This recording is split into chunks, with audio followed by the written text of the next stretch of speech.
Praktikum uji sains fotosintesis. Alat dan bahan. Alat dan bahannya adalah air, mangkok kecil, tisu, panci, daun yang telah dilapisi aluminium, betadin, dan alkohol.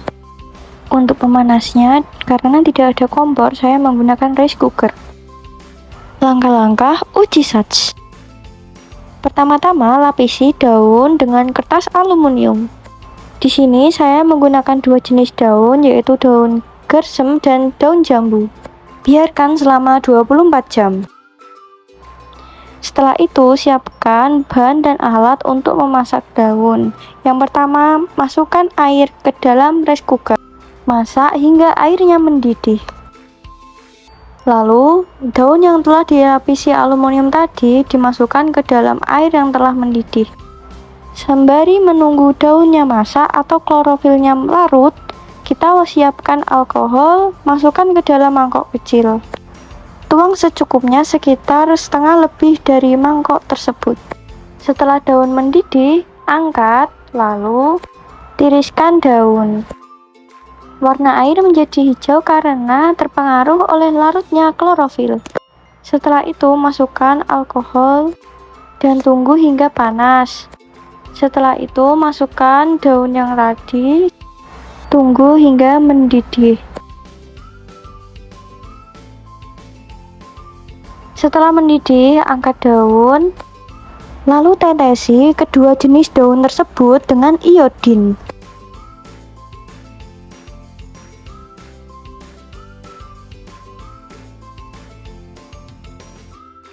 Tetesi semua daun, lalu tunggu selama beberapa menit.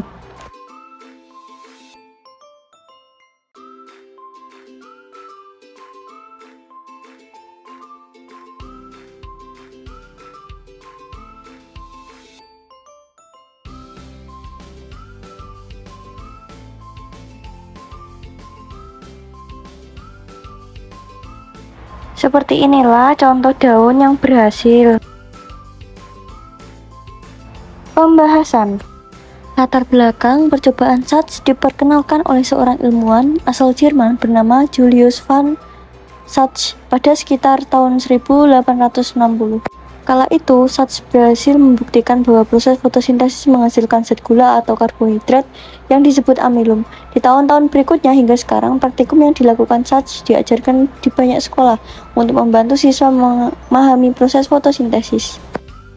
Tujuan dari praktikum Sach itu sendiri yaitu mengetahui peran cahaya dalam proses fotosintesis dan untuk membuktikan bahwa hasil fotosintesis adalah glukosa berupa bahan organik yang disimpan dalam bentuk amilum. Langkah-langkah dalam seperti ini hasil praktikum antara sebelum dan sesudah, namun hasilnya tidak terlihat. Dan beginilah contoh hasil yang telah terlihat.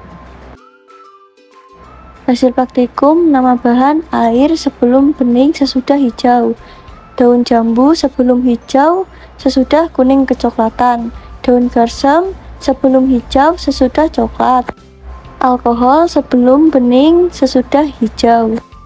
Kesimpulannya saya dapatkan ada perbedaan antara daun yang ditutup aluminium dengan yang tidak. Setelah ditetesi larutan, bagian permukaan daun yang terbuka berubah menjadi biru kehitaman. Ini menandakan adanya amilum yang merupakan hasil fotosintesis. Bagian permukaan yang tertutup tampak berwarna pucat. Ini menandakan bahwa bagian tersebut tidak terdapat amilum karena tidak berlangsung fotosintesis. Maka dapat disimpulkan: 1. Fotosintesis memerlukan cahaya. 2. Fotosintesis menghasilkan amilum. Bagian daun yang tidak terkena cahaya berwarna pucat karena tidak dapat melakukan fotosintesis.